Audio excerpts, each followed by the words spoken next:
Le 27 juillet 2025, l'Union européenne signe un accord prévoyant l'achat de 640 milliards d'euros d'hydrocarbures américains. L'objectif est clair, réduire sa dépendance au pétrole et au gaz russe.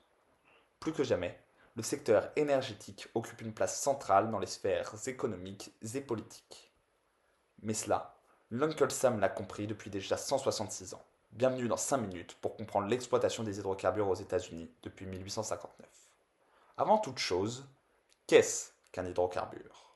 Selon le ministère de l'écologie, il se définit tel un terme générique qui rassemble les énergies fossiles, soit des énergies carbonées, limitées et polluantes, sous forme liquide, pétrole ou gazeux, gaz naturel.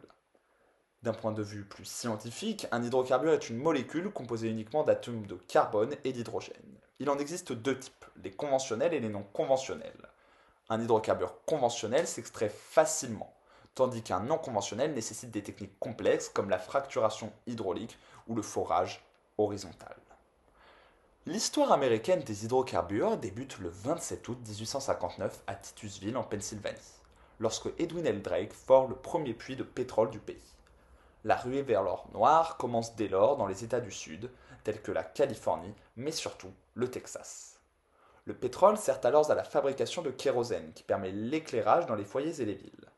Avec les travaux de Benjamin Silliam Jr. qui distille le pétrole et obtient l'essence, l'or noir permet désormais l'alimentation des moteurs automobiles et s'impose dès lors comme une ressource capitale sur la scène internationale. En 1870, John D. Rockefeller fonde la Standard Oil, une société de raffinage qui impose son monopole sur les raffineries américaines puis sur celles de la totalité du globe, marquant la suprématie américaine dans le domaine des hydrocarbures. Mais en 1911, afin de briser ce monopole jugé excessif, la Cour suprême américaine ordonne son démantèlement en plusieurs sociétés telles que Aramco. Au milieu du XXe siècle, les États-Unis produisent alors 60% du pétrole mondial. Cette avance constitue un avantage militaire durant la Seconde Guerre mondiale. La victoire des Alliés en 1945, suivie par le plan Marshall, permettent alors l'extension du modèle américain en Europe de l'Ouest, qui achète en masse leur pétrole. Néanmoins, la situation s'inverse durant la seconde moitié du XXe siècle. En 1959, le président Eisenhower met en place le Mandatory Oil Import Quota Program pour limiter les importations de pétrole et protéger la production américaine. Cependant, en 1970, la production n'est plus suffisante pour couvrir la demande croissante. Alors, en 1973, le président Nixon supprime ces quotas, ce qui a fortement augmenté la dépendance des États-Unis au pétrole importé, notamment du Moyen-Orient. La situation s'aggrave en 1971 avec la nationalisation par l'Arabie saoudite de Aramco, qui représente alors 13% du pétrole mondial.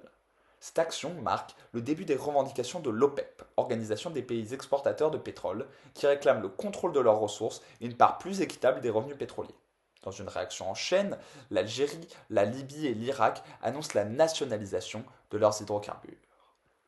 Mais le véritable choc pétrolier de 1973 fut déclenché par l'attaque de l'Égypte et de la Syrie sur Israël, déclenchant la guerre du Kippour.